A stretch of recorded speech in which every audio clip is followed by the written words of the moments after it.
หนี้นอกระบบเนี่ยเป็นปัญหาสำคัญของพี่น้องประชาชนชาวไทยไม่ว่าจะอยู่ณที่ใดๆนะครับคำว่าหนี้นอกระบบหมายความว่าหนี้ที่พี่น้องประชาชนไปกู้ยืมเงินกันเองที่ไม่ใช่กู้ยืมจากสถาบันการเงินนะครับไม่ได้กู้ยืมจากธนาคารหรือ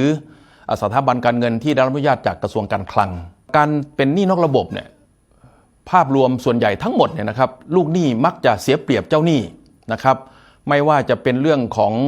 สัญญาที่ไม่เป็นธรรมนะครับบางครั้งเนี่ยให้เซ็นชื่อในกระดาษเปล่าแล้วก็เจ้าหนี้ก็ไปกรอกข้อความ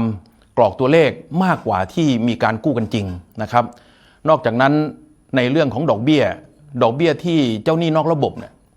เรียกเกินอัตรากว่าที่กฎหมายกำหนดนะครับซึ่งอัตราที่กฎหมายกำหนดเนี่ยนะครับกฎหมายบัญญัติไว้ชัดเจนว่าในการเรียกดอกเบี้ยต้องไม่เกิน15%ต่อปีแต่เจ้าหนี้นอกระบบนี้จะเรียกเกิน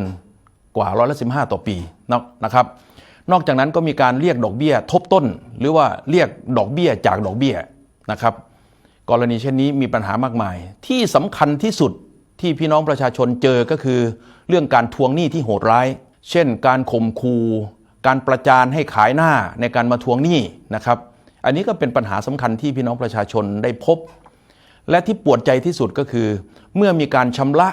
หนี้นะครับโดยชำระดอกเบี้ยที่เกินอัตรากว่าที่กฎหมายกำหนดชำระไปจนท่วมเงินต้นแล้วเจ้าหนี้ก็ยังไม่ลดละก็ยังไม่ได้จบสิ้นในการทวงหนี้นะครับก็มีปัญหาลูกหนี้ก็หนีหัวซุกหัวซุน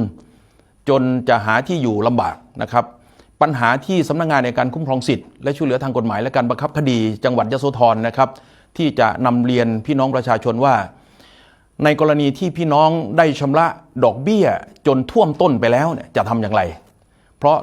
เจ้าหนี้ก็ยังทวงอยู่ตลอดเวลานะครับถ้ามีการชำระดอกเบี้ยที่ผิดกฎหมายจนท่วมต้นไปแล้วเนี่ยนะครับโดยกฎหมายแล้วเนี่ยสามารถที่จะเอาดอกเบี้ยท่วมต้นนั้นไปตัดต้นเงินนะครับที่เรากู้ยืมจากเจ้าหนี้นอกระบบได้นะครับ